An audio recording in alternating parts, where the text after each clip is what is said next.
आता आपण जे जॅकेट आहे त्याची कटिंग करूयात. तर याकरता इथे कॉन्ट्रास्ट कलरमध्ये फॅब्रिक घेतलेला आहे, खणासच घेतलेला आहे आपण. तर सर्वप्रथम आपल्याला जो फ्रंट पार्ट आहे त्याची कटिंग करायची आहे. फॅब्रिक मी तो उलट ठेवून घेतलेला आहे. हे बघा, अशा प्रकारे फॅब्रिक मी फोल्ड करून घेतलेला आहे. जो आपला जॅकेटचा पार्ट आहे तो किती ठेवायचा, तर इथे साधारण 13 इंच मी घेतलेली आहे उंची. आता 13 इंचावरती मार्किंग करून घेऊयात. तयार होणे साधारण आपलं 12.5 इंच होईल. मार्किंग करून सरळ रेष जी आहे ती आखून घ्यायची आहे अशा प्रकारे.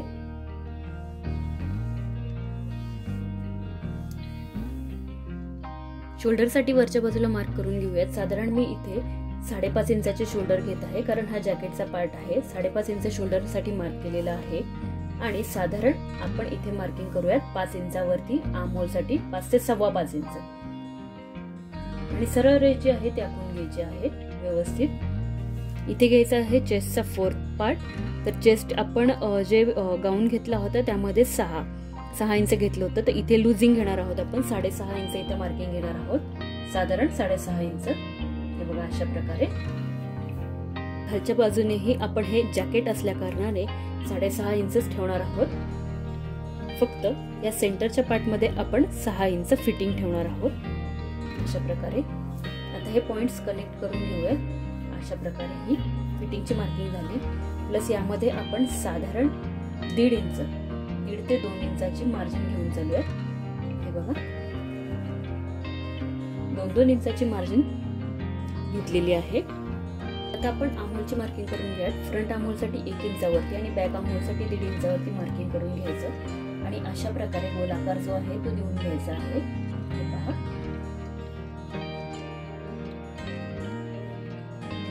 इथे आपण फ्रंट पार्टची कटिंग करून घेत आहोत. तर हे बघा, 1 इंचाचं मार्किंग केलेलं आहे. बॅक साठी 1.5 इंच. फक्त फॅब्रिक आपलं सिंगल फोल्ड मध्ये म्हणजे डबल फोल्ड मध्ये आहे, 4 फोल्ड मध्ये फॅब्रिक नाहीये. आता गळ्याची मार्किंग करून घेऊयात आपण. तर हे बघा, साधारण आपण गळ्याची रुंदी इथे 2 इंच घेणार आहोत. मार्किंग करून घेऊयात.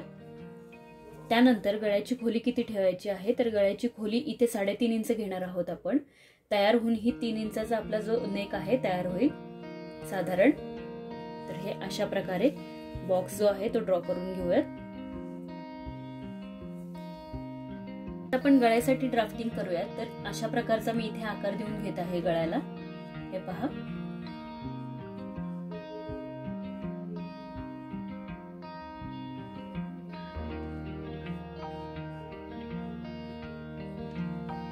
अर्धा इंच जे आहे आपल्याला शोल्डर डाऊन करून घ्यायचं आहे बाजूने. तर जसं ड्राफ्टिंग केलं आहे त्याप्रमाणे आता आपण कटिंग करून घेऊयात. फ्रंट पार्टची इथे कटिंग करून घेतलेली आहे. सेम ह्याच मापामध्ये आपल्याला अस्तराची पण कटिंग करून घ्यायची आहे. आता आपण काय केलेलं आहे की परत एकदा कापडाची घडी घालून घेतलेली आहे आणि त्यावरती फ्रंट पार्ट ठेवलेला आहे आणि साधारण 1 बोट किंवा 1 इंच अशी जागा इथे सोडून दिलेली आहे. आता फक्त आपल्याला इथे शोल्डर आणि जो मुंडा आहे त्याची मार्किंग करून घ्यायची आहे बॅक साठी. हे बघा,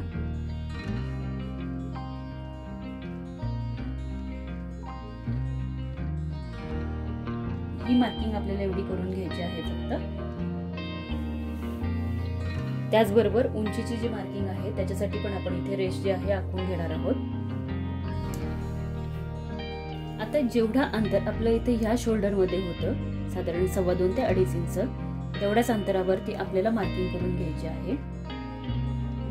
हे बघा, जेवढं अंतर इथे आहे तेवढंच अंतर आपल्याला खालच्या बाजूला घ्यायचं आहे आणि एक सरळ रेष आखून घ्यायची आहे.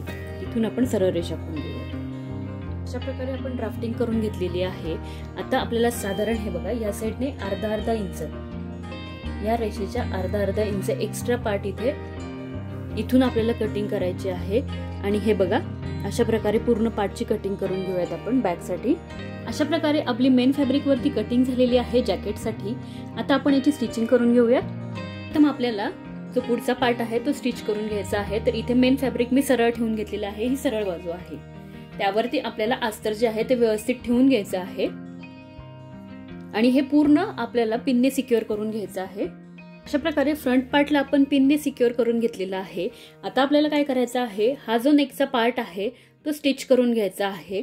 त्याचबरोबर आपल्याला ही जी बॉटम साइड आहे इथे किनार आहे, तर तिथे आपल्याला काय करायचं आहे, इथे पण आपल्याला स्टिच करून घ्यायचं आहे। हे बघा अशा प्रकारे साधारण एक खूप छोटसा अंतरामध्ये आपण इथे स्टिच करून घेणार आहोत। बॅक पार्ट घेतलेला आहे आणि ही जी आहे बॅक पार्टची सरळ बाजू आहे। सरळ बाजूवरती आपल्याला अस्तर अशा प्रकारे ठेवून घ्यायचं आहे इथे, आणि साधारण आपण इथे अर्धा इंच कापड जे आहे जास्त घेतलेलं ह्या बाजूने, हे बघा अर्धा इंच कापड जास्त घेतलेलं आहे। तर अशा प्रकारे अर्धा इंचावरती एक मार्किंग करून एक रेष जी आहे आखून घ्यायची दाखवल्याप्रमाणे। त्यानंतर इंचटेप असा ठेवून आपल्याला एक मार्क 4 इंचावरती करून घ्यायचा आहे। दुसरा मार्क आपल्याला परत खाली 4 इंच म्हणजे 8 इंचावरती एक आणि एक 12 इंचावरती अशा प्रकारे आपल्याला मार्किंग करून घ्यायचं आहे। मार्किंग केल्यानंतर अशा प्रकारची गोल्डन नॉट मी इथे घेत आहे। तुम्ही सेम जे आपलं चोळीचं फॅब्रिक आहे त्यातलं यूज केलं तरी चालेल, पण यावरती हे बघा मरून कलर वरती हा कलर उठून दिसत आहे, या कारणाने मी गोल्डन कलर घेतलेला आहे। ही जी नॉट आहे ती हे बघा अशा प्रकारे इथे ठेवून घ्यायची आहे। जे पहिलं आपलं मार्किंग आहे तिथे अशा प्रकारे नॉट ठेवून घ्यायची आहे। एक नॉट इथे, एक नॉट इथे, अशा या साइडने 3 आणि हा जो दुसरा पार्ट आहे अशा दुसऱ्या बाजूने 3 आपल्याला नॉट जे आहेत त्या इथे शिवून घ्यायच्या आहेत। इथून स्टिच करणार आहोत। त्याचबरोबर इथे सुद्धा बॉटम पार्ट आपण स्टिच करून घेणार आहे। अशा प्रकारे तिन्ही पार्ट्स जे आहेत आपण स्टिच करून घेतलेले आहेत। याचा बॉटम साइड पण मी स्टिच करून घेतलेली आहे। आता हे बघा अशा प्रकारे आपण हे सरळ करून घेऊयात। तिन्ही पार्ट्स डबल स्टिच करून घ्या। जिथे नॉट आहेत तिथे डबल स्टिच करून घ्यायचे आहेत, जेणेकरून नॉट वरती ताण पडून ती ओपन नाही होणार किंवा निघणार नाही। हा जो बॉटम साइड आहे ही पण स्टिच केलेली आहे। आता हे अशा प्रकारे आपण सरळ बाजूला करून घेऊयात। साइडच्या दोन्ही बाजू फक्त आपण ओपन ठेवलेल्या होत्या। प्रकारे बॅक पार्ट आणि फ्रंट पार्ट हे आपण सरळ करून घेतलेले आहेत। आता काय करायचं आहे आपल्याला, हे बघा हा जो काट आहे याच्यावरती एक स्टिच करून घ्यायची आहे व्यवस्थित। त्याचबरोबर साइडने हे जे अस्तर आहे याला आपल्याला शिवून घ्यायचं आहे। आर्महोल जे आहेत शिवून घ्यायचे आहेत। नेक पार्ट वरती टॉप स्टिचेस करून घ्यायचे आहेत।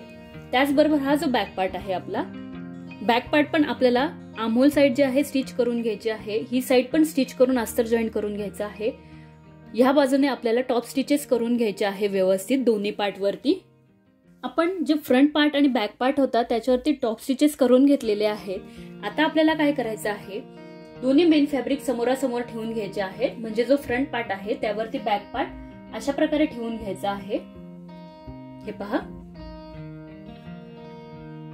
आणि आपल्याला शोल्डर अटॅच करून घ्यायचे आहे। दोन्ही शोल्डर आपण इथे अटॅच करून घेऊयात। वर शोल्डर फिटिंग केल्यानंतर आपल्याला इथे अशा प्रकारे मी पफ स्लीव्ह ज्या आहेत त्या बनवून घेतलेल्या आहेत छोट्याशा एकदम। तर या स्लीव्ह ज्या आहेत त्या आपल्याला अटॅच करून घ्यायच्या आहेत। पफ स्लीव्ह कशा बनवायचा हे जर तुम्हाला व्हिडिओ बघायचा असेल तर यापूर्वीचा व्हिडिओ आपण अपलोड केलेला आहे, त्यामध्ये मी दाखवलेलं आहे की पफ स्लीव्ह कशा बनवायच्या आहेत ते। तो व्हिडिओ नक्की फॉलो करा। स्लीव्ह आपण अटॅच करून घेतलेल्या आहेत। आता ही जी आपला टॉप आहे व्यवस्थित याला साइडने फिटिंग करून घ्यायची आहे। दोन्ही बाजूंनी जेवढी आपण मार्जिनसाठी जागा सोडली होती त्याप्रमाणे आपण फिटिंग करून घेऊया। मैत्रिणींनो, इथे आपली खणाचं जे जॅकेट आहे ते इथे तयार झालेलं आहे आणि खूपच सुंदर असा लुक याला आलेला आहे। हा फ्रंट पार्ट आहे आणि हा जो आहे हा बॅक पार्ट आहे। तर मैत्रिणींनो, व्हिडिओ कसा वाटला कमेंट्स करून नक्की कळवा। चॅनलला लाईक करा, शेअर करा आणि सबस्क्राईब करा। खाली दिलेल्या बेल आयकॉनवरती क्लिक करा म्हणजे येणाऱ्या प्रत्येक व्हिडिओची नोटिफिकेशन तुम्हाला नक्कीच मिळेल।